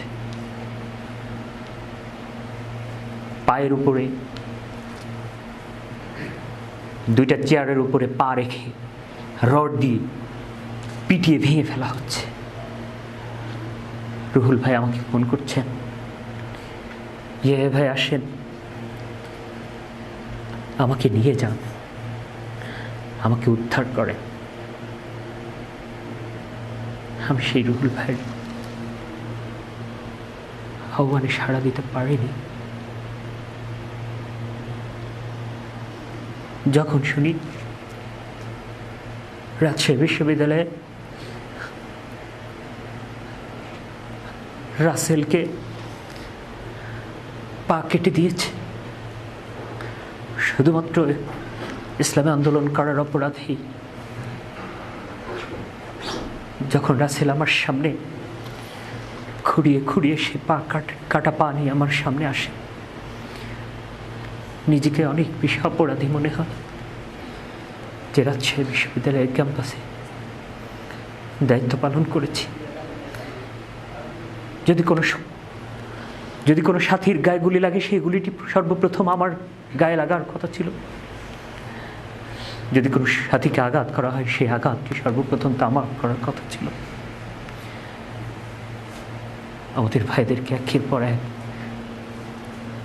পিটিয়ে পিটিয়ে যখন রক্তাক্ত করা হচ্ছে, যখন চারিদিক থেকে ছাত্রলীগ ঘিরিয়ে নিয়ে একের পর এক মারছে, আমাকে ফোন করছে, ইয়ে ভাই আসেন। বিশ্বাস করেন আমি তাদের সে আহ্বানে সাড়া দিতে পারিনি। আজ একান্ত নিভৃতে যখন ভাবি তখন নিজেকে অনেক বেশি অপরাধী মনে হয়। সম্মানিত ভাইয়েরা, আজ হঠাৎ করে মনে পড়ে গেল রাজশাহী বিশ্ববিদ্যালয়ের 1993 সালের 6 ফেব্রুয়ারির সেই কথা। অনেক চড়াই উতরাই, অনেক কষ্টের উপর, অনেক শহীদের রক্তের উপরে দাঁড়িয়ে আমাদের এই সংগঠন, এই সবুজ মতিহার চত্বর, ভালো লাগা ভালোবাসার জায়গা, যেখান থেকে প্রতিদিন নারী তাকবীর স্লোগান উচ্চকিত হতো। সেই প্রিয় ক্যাম্পাস আমাদের ভাইরা কি করে? ঈদের দিনে, ঈদকে কোরবানির ঈদের দিন সকল সদস্যের ছুটিকে বাতিল করে রাজশাহী বিশ্ববিদ্যালয়ের ক্যাম্পাসে নারী তাকবীর স্লোগান উচ্চকিত করার জন্য আমাদের ভাইরা চলে গিয়েছে। আমাদের ভাইদেরকে একের পর এক প্রচণ্ডভাবে গুলি করে পাখির মতো আহত করা হচ্ছে, পঙ্গুত্ব করা হচ্ছে, হত্যা করা হচ্ছে। সর্বশেষ জোহা হল, যেটিকে অন্যরা শিবিরের মিনি ক্যান্টনমেন্ট বলে প্রচার করে, বিশ্বাস করেন মিনি ক্যান্টনমেন্ট বলে কোনো কিছু নেই, এগুলো সম্পূর্ণ অপপ্রচার। রক কাটা বলে কোনো শব্দ নেই, এগুলো সম্পূর্ণ অপপ্রচার। সেই জোহা হলে 1993 সালের 6 ফেব্রুয়ারি আমাদের ভাইদেরকে যখন সব ভাইয়েরা আহত, জোহা হল যখন দখল হয়ে গিয়েছে মতিউর রহমান মল্লিকের নেতৃত্বে, একটি গ্রুপ যখন গোসল করে নারী তাকবীর স্লোগান দিয়ে মেইন গেট দিয়ে সামনের দিকে এগোচ্ছিল, অল্প কয়েকজন ভাই, তখন তাদের সেই আহ্বানকে দেখে অন্যরা ভয় পেয়ে গিয়েছিল। তারা দেখেছিল তাদের সাথে পাগড়িওয়ালা কোনো মানুষগুলো আসছে ঘোড়া নিয়ে, অনেকে আসছে অনেক বড় বড় জুব্বা, পাগড়িওয়ালা সাদা সাদা পাগড়ি, সাদা সাদা জুব্বা পরা মানুষগুলো আসছে। সেদিন তারা ভয়ে পালিয়ে যাচ্ছিল। জোয়া হলের সামনে থেকে তারা স্ট্যান্ড গান নিয়ে এমন ফায়ার করছিল,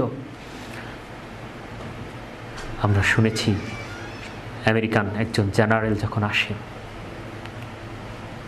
এই মার্কিন জেনারেল ওই জায়গাটি পরীক্ষা করে বলেছিলেন পৃথিবীতে বদর যুদ্ধের পর আর কোনো জায়গায় সাহায্য এসেছিল কিনা জানি না, তবে আমার কাছে কেন জানি মনে হয় যে পৃথিবীতে বদর যুদ্ধের পর দ্বিতীয় কোনো জায়গায় যদি আল্লাহর সাহায্য আসে, ফেরেশতাদের পক্ষ থেকে যদি এসে থাকে, তাহলে সেটি হচ্ছে এটি জোয়া হলের 1993 সালের 6 ফেব্রুয়ারির এই ময়দানে।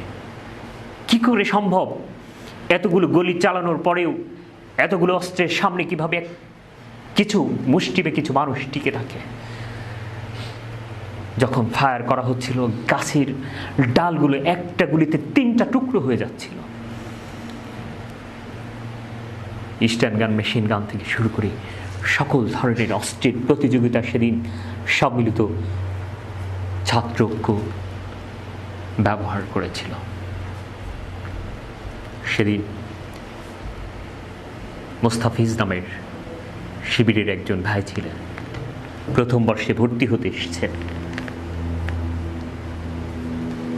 তিনি ভর্তি হতে এসে যখন শুনেছেন রাজশাহী বিশ্ববিদ্যালয়ের সভাপতি বলেছেন কে কোথায় আছেন, যুদ্ধের ময়দানে চলে আসছেন, ইসলামের ছাত্র শিবিরকে উৎখাত করা হচ্ছে, ইসলামের ছাত্র শিবিরের উপর নির্মমভাবে নির্যাতন করা হচ্ছে। সেদিন মোস্তাফিজ ভাই সেই মিছিলে শরিক হওয়ার পর সামনে থেকে প্রচণ্ড ব্রাশ ফায়ার আসছিল, সেই ব্রাশ ফায়ারের গুলিতে যখন তিনি আহত, তাকে যখন হাসপাতালে নিয়ে যাওয়ার জন্য সবাই দৌড়াদৌড়ি ছোটাছুটি করছে, উনি ডেকে বললেন, ভাই শুনে আমার জন্য ডাকাটাকি করা দরকার নেই, আমাকে হাসপাতালে নেওয়া দরকার নেই। আমি তো জান্নাতের সুঘ্রাণ পাচ্ছি, আমার জীবনের অন্তিম মুহূর্তে এসে গিয়েছে। আপনার বিশ্ববিদ্যালয়ের সভাপতিকে বলে দিবেন, আমি মতিউর রহমানকে চিনি না, আমি মতিউর রহমানকে কোনো দিন দেখিনি, আমি শুধু শুনেছি বিশ্ববিদ্যালয়ের সভাপতি মতিউর রহমান আকন্দ, তিনি নির্দেশ দিয়েছেন ইসলামী ছাত্র শিবিরকে কোথায় আছে আসো ময়দানে। আজ ইসলামী ছাত্র শিবিরকে উৎখাত করার সকল ষড়যন্ত্র হচ্ছে ইসলামী ছাত্র শিবিরকে উৎখাত করার জন্য ময়দানে এক বাতিল শক্তি সমাবেত হয়েছে। সেই বাতিল শক্তির বিরুদ্ধে নারী তাকবীর স্লোগান উচ্চকিত করার জন্য এই ময়দানে এসেছিলাম। তোমাদের বিশ্ববিদ্যালয়ের সভাপতিকে বলে দিও, আমি মুস্তাফিজুর রহমান যতক্ষণ পর্যন্ত জীবন ছিল ততক্ষণ পর্যন্ত তার নির্দেশ পালন করেছি, আমি তার নির্দেশে জীবন দিলাম, আমি আল্লাহর পথে চলে যাচ্ছি, আমি আল্লাহর জমিনে আল্লাহর দ্বীনকে প্রতিষ্ঠার জন্য এখানে জীবন দিয়েছি, তাকে আমার সালামটুকু পৌঁছে দিও। তিনি সেদিন আনুগত্যের চরম পরাকাষ্ঠা প্রদর্শন করেছিলেন। সম্মানিত ভাইয়েরা, আমাদের আসগর ভাই বিবাহিত ছিলেন। বিবাহিত মানুষের তো অনেক বাইন্ডিংস থাকে, অনেক জটিল এবং কঠিন। শুধু তাই না, তার স্ত্রী ছিল হযরত জাফর রাদিয়াল্লাহু তাআলা আনহুর মতো। কাইলাত খুলিল জান্নাতা ক্বালা ইয়া লাইতা কওমি ইয়ালামু। সম্মানিত ভাইরা, আমাদের আসগর ভাই, তার ছোট্ট মেয়ে বায়না ধরেছে যে আব্বু তুমি যখন আসবে তখন আমার জন্য একটি লাল শাড়ি নিয়ে আসবে। তুমি এবার অবশ্যই বিশ্ববিদ্যালয় থেকে ফিরে আসার সময় আমার জন্য লাল শাড়ি নিয়ে আসবে। আসগর ভাই বিশ্ববিদ্যালয়ে আসলেন জুমার নামাজ পড়বার জন্য। মসজিদের দিকে অগ্রসর হয়েছেন। বাতিলের প্রচণ্ড আঘাতে আক্রমণে তিনি শাহাদত বরণ করলেন। তার লাশটিকে যখন কবরের মধ্যে রাখা হচ্ছে চিরজন্মের জন্য, যখন সবাই বিদায় দিচ্ছে, সেই ছোট্ট মেয়েটি তার বাবাকে বলছে, আব্বু তুমি ওঠো, কথা বলো, তুমি কি লাল শাড়ি নিয়ে এসছো আমার জন্য? আব্বু তুমি উঠো, কথা বলো, তুমি কি লাল শাড়ি আমার জন্য নিয়ে এসেছো? সেই আফিফা আজ অনেক বড় হয়েছে। সেদিন আফিফার যখন বিয়ে হয়, বিয়ের সময় যখন আফিফাকে লাল শাড়ি দেওয়া হয়েছিল, আফিফা সেদিন বলেছিল, যে শাড়ি আমার বাবা আমাকে দিতে পারেনি, বিয়েতে আমি সেই লাল শাড়ি আর পরব না।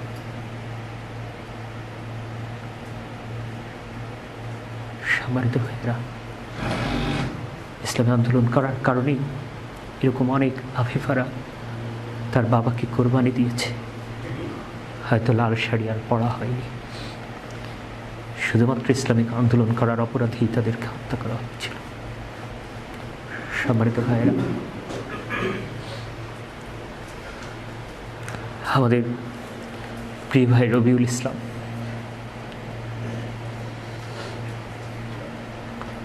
মাস্টার্স পরীক্ষা শেষের দিকে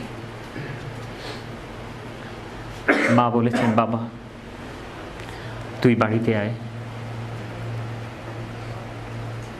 মাস্টার্স পরীক্ষার আগে বিশ্ববিদ্যালয়ের সভাপতির কাছে একবার ছুটি চেয়েছিলেন। আমাদের সেই রবিউল ইসলাম ভাই 1993 সালে মায়ের কাছে মাস্টার্স পরীক্ষার আগে চিঠি লিখেছিলেন যে, মা তুমি যে কুমড়ি বড়ি বানাও, তোমার হাতের সেই পায়েস আমার কাছে অমৃত স্বাদ লাগে। মা তুমি তো বাড়িতে যেতে বলেছ, আমি দায়িত্বশীলের কাছে ছুটি চেয়েছি, কিন্তু দায়িত্বশীল বলেছেন, বিশ্ববিদ্যালয়ের সভাপতি বলেছেন বিশ্ববিদ্যালয়ের পরিস্থিতি ভালো না, এখন কারো ছুটি হবে না। মা আমার কাছে কেন যেন মনে হয় তোমার সাথে এই পৃথিবীতে হয়তো আমার আর দেখা হবে না। বিশ্ববিদ্যালয়ের পরিস্থিতি খুব খারাপ, মা তুমি দোয়া করো এখানে যেন আল্লাহর জমিনে আল্লাহর দিন যেন বিজয়ী হয়। মা, আমি যদি শাহাদত বরণ করি তুমি আমার জন্য কেঁদো না। মা, তুমি আমার জন্য দোয়া করো। এরকম একটি চিঠি লিখেছেন, লিখে বাড়িতে পোস্ট করেছেন। উনি পরীক্ষার হলে গিয়েছেন, পরীক্ষা শেষ পরীক্ষার দিন হলে গিয়েছেন, পরীক্ষা দিচ্ছেন। হঠাৎ চারিদিকে কিসের যেন শব্দ, আওয়াজ। উনি বুঝতে পেরেছেন ক্যাম্পাসে পরিস্থিতি খারাপ, হয়তো আমাদের ভাইদেরকে বিশ্ববিদ্যালয় থেকে নিশ্চিহ্ন করে দেওয়া হচ্ছে, প্রহার করা হচ্ছে। উনি রুম থেকে বের হওয়ার জন্য স্যারের কাছে যখন খাতা জমা দিতে গেলেন, স্যার খাতা দেখে বলছে যে না, তুমি এই খাতা পূর্ণ মার্কস না করে যেতে পারো না, কারণ তুমি ফেল করবে। সেদিন বিশ্ববিদ্যালয়ের স্যারকে বলেছিলেন যে স্যার, ফেল পাস আমি বুঝি না, জীবনের চূড়ান্ত ফায়সালা হতে যাচ্ছে, ফেল পাস তো হবে কিয়ামতের দিন, জান্নাত জাহান্নামের সেই চূড়ান্ত ফায়সালার মধ্য দিয়ে ফেল পাস নির্ধারিত হয়ে যাবে। আমি দুনিয়ার কোনো ফেল পাস চাই না, আমি জান্নাতের ফেল পাস চাই। আমি জান্নাতে পাশ করার জন্য আমি এখানে আর অপেক্ষা করতে পারছি না, দুনিয়ার পাশ আমি নিতে চাই না, আমি জান্নাতের পাশ নিতে চাই। তিনি সেদিন বিশ্ববিদ্যালয়ের টিচারের কাছে খাতা জমা দিয়ে বাহিরে যখন আসেন, আসার পরে তিনি শাহাদত বরণ করেন। তার লাশ যখন দায়িত্বশীল ভাইয়েরা নিয়ে যান, বাড়িতে নিয়ে যাচ্ছে, যাওয়ার পরে মায়ের সামনে যখন লাশকে দায়িত্বশীল ভাইয়েরা যখন কাঁদছে, শহীদ রবিউল ইসলাম ভাইয়ের মা তাদেরকে চিঠি দেখিয়ে বলেছিলেন, তোমরা কেন কাঁদছ? আমার রবিউল তো শাহাদত বরণ করছে, আমার রবিউল তো আমাকে কাঁদতে নিষেধ করেছে, তোমরা তার সাথীরা কেঁদো না। সম্মানিত ভাইরা, শহীদ রবিউল ইসলাম ভাই শাহাদত বরণ করার পর, দাফন করার পর তাকে বাঁশবাগানে চিরনিদ্রায় শায়িত সেই রবিউল ইসলাম ভাই যখন তার মা তার ছোট ভাইকে, রবিউল ইসলাম ভাইয়ের ছোট ভাইকে ডাকছে, বাবা সন্ধ্যা লেগে গিয়েছে, ঘরে আয়। বলছে, মা আমি কোন ঘরে যাব? ভাইয়া আমাকে আদর করত, ভাইয়া আমাকে পড়া দেখিয়ে দিত, আমার খোঁজ নিত, আমাকে চকলেট কিনে দিত, আমাকে চুইনগাম কিনে দিত। সেই ঘরে আমি আর যাব না মা, যে ঘরে ভাইয়া নেই আমি সে ঘরে আর ফিরে যাব না। সম্মানিত ভাইয়েরা, শহীদ শরীফুজ্জামান নোমানী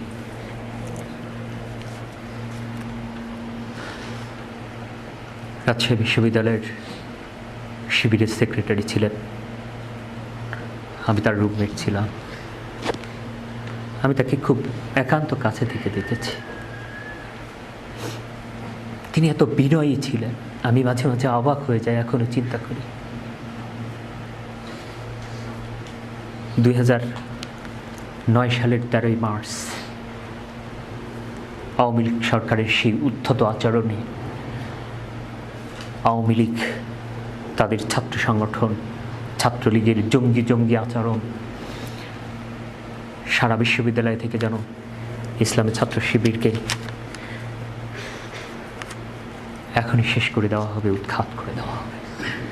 ইসলামী ছাত্র শিবিরের উপর চূড়ান্ত নির্যাতন চালানো হচ্ছে।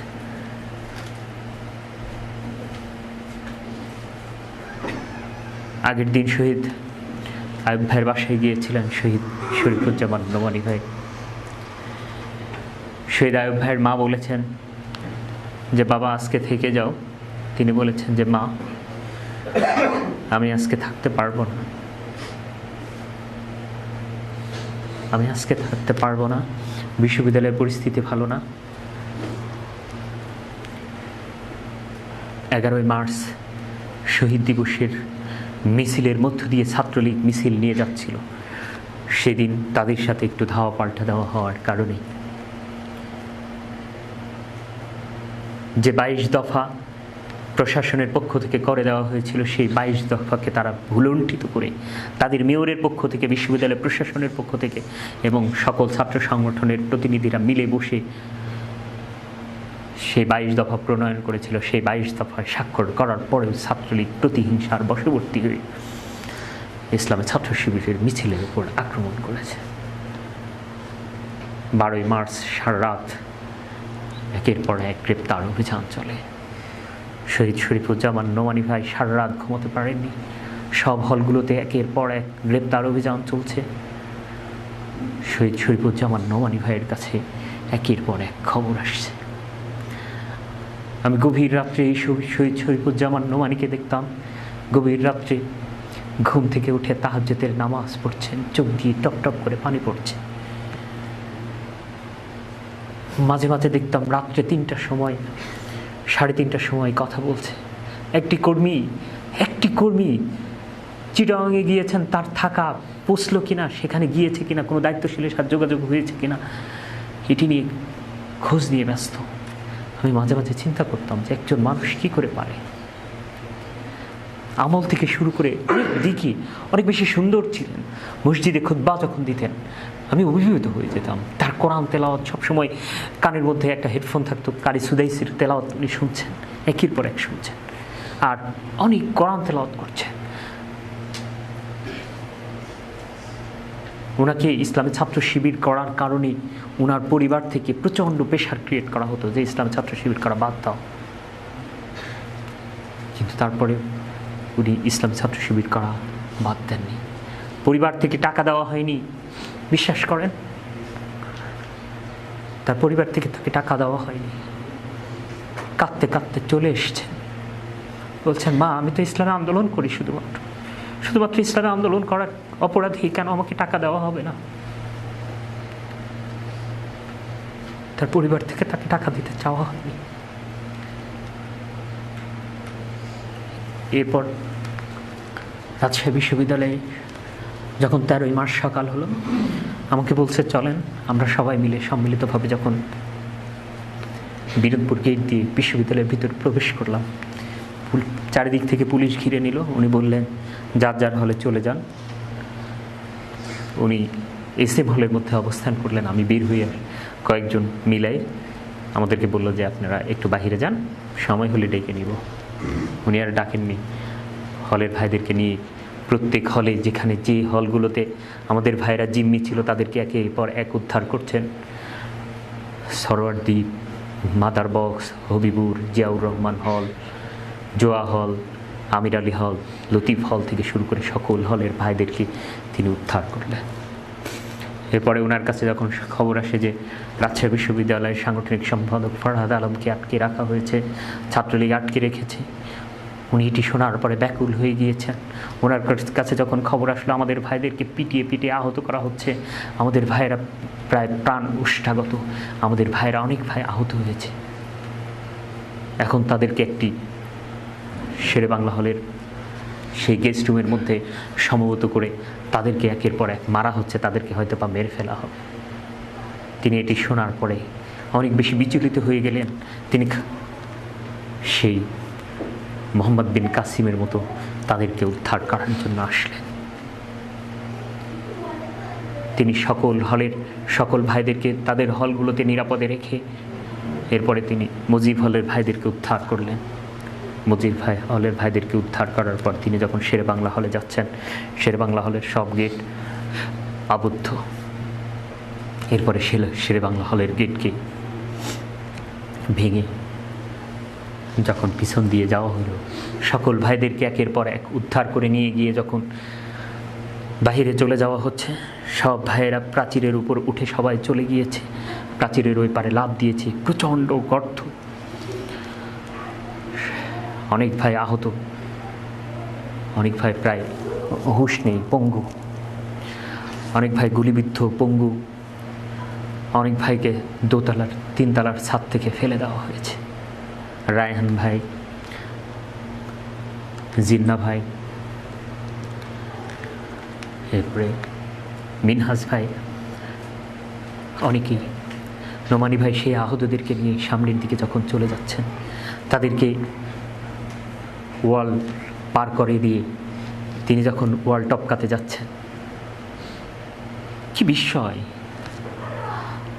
পিছন থেকে ছাত্রলীগ আসছে, পুলিশ আসছে, পুলিশ ফায়ার করছে, টিয়ার শেল ছিটছে, ছাত্রলীগ আসছে, ফায়ার করছে।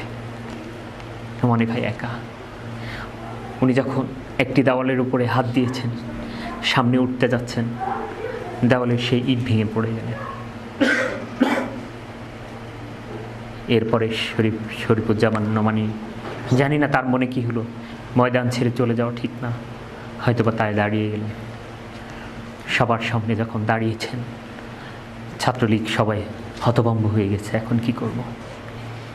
এরপরে শহীদ শরীফুজ্জামান নোমানি বললেন, তোমরা মনে রেখো, তোমরা কি করছো, তোমরা যেটি করছো সেটি অন্যায়। আমি শরীফুজ্জামান নোমানি বলছি, বিশ্ববিদ্যালয়ের সেক্রেটারি।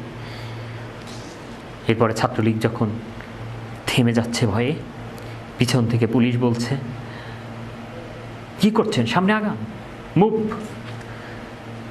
এরপরে হিংস্র হায়না, সেই আসাদ, সেই নয়ন, সেই আয়ন কবির জয়রা, ইব্রাহিম হোসেন মুনের নেতৃত্বে খুনি ভাড়াটিয়া সন্ত্রাসীদেরকে নিয়ে এসে নোমানি ভাই যখন হাত এরকম করেছেন, তখন তার একটি হাতের আঙ্গুল কেটে দেওয়া হয়। এরপরে তার মাথায় দ্বিখণ্ডিত করে দেওয়ার জন্য মাথায় কোপ দেওয়া হয়। সেই কোরআনের একজন বিশ্বস্ত প্রেমিককে এভাবেই আহত করা হলো। শহীদ শরীফুজ্জামান নোমানির মা বলছেন, বিশ্বাস করো, আমার সাথে যখন শহীদ শরীফুজ্জামান নোমানির মায়ের কথা হয়, আমি দেখা করার পর মা বলছিলেন, যখন সবাই চলে গিয়েছে, আমার নোমানি যখন একা পড়েছিল, তখন আমার মনে হয় আমার তো বয়স হয়ে গিয়েছে, বয়সের ভারে নুয়ে পড়েছি, বৃদ্ধ হয়ে গিয়েছি, আমার বেঁচে থেকে কী লাভ। যখন আমার সন্তানের মাথার উপর কোপ দিচ্ছিল, তখন আমি যদি থাকতাম, বলতাম, তোমাদের যদি এত আক্রোশ হয় ইসলামের কারণে, শহীদ শরীফুজ্জামান নোমানি আমার কলেজার টুকরো, আমার ছোট ধন, আমার বুকের ধন, সব ছোট সন্তান, ওকে মেরো না, ওকে মেরো না, ওর বদলে আমাকে মেরে তোমরা ক্ষত বিক্ষত করো, আমাকে দ্বিখণ্ডিত করে দাও, তবু আমার কলিজার ধন নোমানিকে হত্যা করো না। আজ নোমানি টাকার জন্য মায়ের কাছে আর বলেন, আজ নোমানি ফোন করে বলে না, মা আজকে দায়িত্বশীলরা আসবে, তুমি পিঠা বানাও। নোমানির ছোট ছোট ভাস্তারা আর নোমানির জন্য অপেক্ষা করে না, চাচ্চু আসবে, ঈদে আমাদেরকে কিছু দিবে, চাচ্চুর সাথে ঈদের মাঠে যাব, আর কেউ প্রতীক্ষা করে না। সেই শহীদ শরীফুজ্জামান নোমানির মায়ের কোনো প্রশ্নের উত্তর আমি দিতে পারিনি। ওমা নাকামু মিনহুম ইল্লা ইউমিনু বিল্লাহিল আজিজিল হামিদ। তারা শুধু আল্লাহর উপরে ঈমান এনেছি, আল্লাহকে বিশ্বাস করেছি, এই কথা বলার অপরাধী তারা ইসলামী আন্দোলনের কর্মীদেরকে হত্যা করে। সম্মানিত ভাইয়েরা, শহীদ আসলাম ভাই বাবা, শহীদ আয়ুব ভাইয়ের বাবার সেই চোখের অশ্রুগুলো এখনও আমাকে তাড়িত করে। যখন শহীদ আয়ুব ভাইয়ের বাবা বলে যে তুমি খেয়ে যাবে, আমি যখন বলি যে না, আমাকে দ্রুত যেতে হবে, বলে যে আমার আয়ুব যদি থাকতো তাহলে তুমি না খেয়ে যেতে পারতো না। আমার আয়ুব নেই, আমার মনে হয় যে আমার আয়ুব এসছে। যখন শহীদ মুস্তাফিজ ভাইয়ের বাসায় গিয়েছি, তার বাবা বলে যে আজ মনে হয় আমার মুস্তাফিজ এসছে, আমাকে জড়িয়ে ধরে আদর করে বলছে, আজ আমি প্রশান্তি পাচ্ছি, আজ মনে হয় আমার মুস্তাফিজ এসছে। যখন শহীদ আসলাম ভাইয়ের বাবাকে বলছি যে বাবা আপনি এত বিচলিত হচ্ছেন কেন, রাত্রে তো ঘুমান না, বলছে তুমি তো কি বুঝবে, তুমি তো কোনো বাবা হওনি, তুমি তো কোনো কষ্ট বুঝবে না, একজন বাবার কি কষ্ট সন্তান হারানোর সেটা আমি জানি।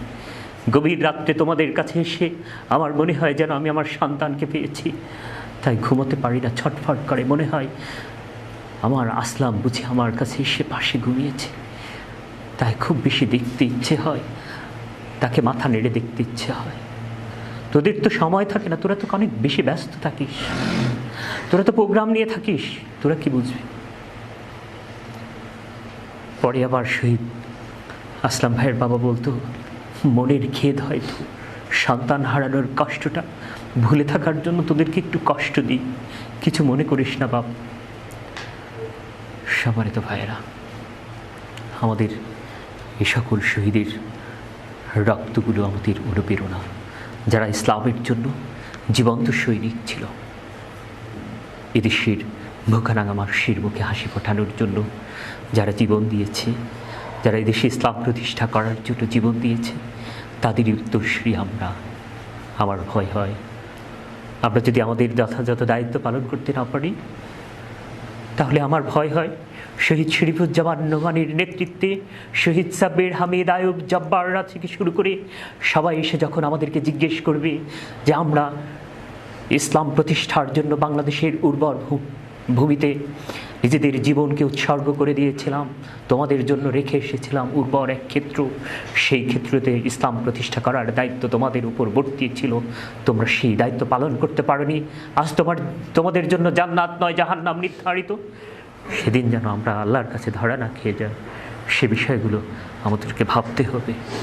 যারা 28 অক্টোবরে ঢাকার রাজপথে জীবন দিল, যাদেরকে প্রকাশ্যে গুলি করে পাখির মতো হত্যা করা হয়েছে, যাদেরকে ঢাকার রাজপথে খুঁচিয়ে খুঁচিয়ে হত্যা করা হয়েছে, আমি বিশ্বাস করি অবশ্যই তাদের রক্ত বৃথা যাবে না। এই দেশ এবং জাতির জন্য তারা উৎসর্গিত থাকবে, তারা এই দেশ এবং জাতিকে মুক্ত করবে ইনশাআল্লাহ। তাদের আত্মাগুলো আজ অসংখ্য মানুষের হৃদয়ে আশার সঞ্চার করেছে, ঈমান জাগিয়ে তুলেছে। সম্মানিত ভাইরা, আমরা বিশ্বাস করি তাদের রক্তগুলো কখনো বৃথা যাবে না। এই দেশ এবং জাতি একসময় ঐক্যবদ্ধ হয়ে এই জাতির যারা শত্রু, যারা ইসলামী মূল্যবোধের বিপক্ষে অবস্থান নিয়েছে, যারা বাংলার মাটি থেকে ইসলামী নেতৃত্বকে উৎখাত করে দিতে চায়, আমরা তাদেরকে বলে দিতে চাই, তোমরা বাংলার রাজপথে একের পর এক পিছঢালা কালো পথে একের পর এক গুলি করে আমাদের ভাইদেরকে হত্যা করতে পেরেছ, কিন্তু রাজপথ থেকে মিছিল থেকে আমাদের ভাইদেরকে সরাতে পারোনি, আমাদের ভাইদের জনপ্রিয়তা কমাতে পারেননি।